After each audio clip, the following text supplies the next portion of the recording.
আলহামদুলিল্লাহ, বাংলাদেশের অনেক রাস্তায় ঘুরেছি, অনেক রাস্তা দেখেছি। যদিও বেশিরভাগ সুন্দর রাস্তাগুলো পার্বত্য চট্টগ্রামের এলাকায় হলেও আমাদের সমতল এলাকাতেও কিছু সুন্দর রাস্তা রয়েছে।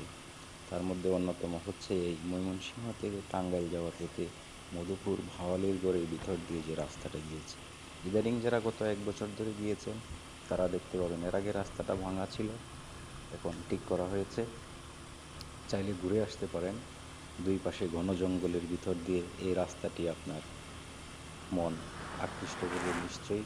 আর ভালো লাগবে যদি আপনি মাঝে মাঝে বানরের দেখা পান। বেশ কয়েকবার বানরের দেখা পেয়েছিলাম। তো সেখানে আসলে লেখা আছে যদিও গতিসীমা সীমিত, কিন্তু এই রাস্তাটা এত সুন্দর যে আপনি চাইলেও 20 কিলোমিটার গতিতে আসলে গাড়ি চালানো যায় না, একটা অটো রিক্সার চেয়ে বেশি গতিতে চলে।